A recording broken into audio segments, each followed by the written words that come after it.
Hi అండి అందరికీ. ఏం చేస్తున్నారు? వైకుంఠ ఏకాదశి కదా! గుడికి వెళ్లి దర్శనం చేసుకొని వచ్చారా లేదా? దర్శనం చేసుకోవడం కుదరలేని వాళ్ళు ఏమాత్రం బాధపడకండి. మనం మనస్ఫూర్తిగా దండం పెట్టుకోవాలే గానీ, దేవుడు ఎక్కడి నుంచైనా కరుణిస్తాడు. మనం చేసే పనులను బట్టి ఆయన ఎక్కడున్నా సరే మనల్ని జాగ్రత్తగా చూసుకుంటాడనమాట.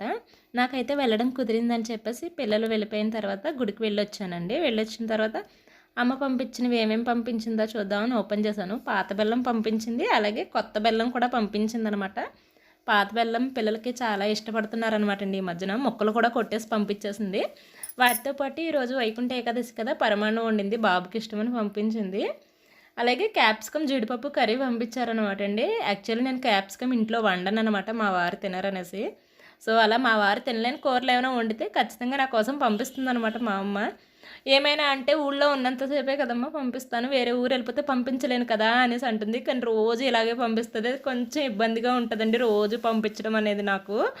కాకపోతే ఇంకా నేను ఆపలేనమాట మా అమ్మగారిని. వీడియో నచ్చితే సబ్స్క్రైబ్ చేసుకొని సపోర్ట్ చేయండి. బాయ్.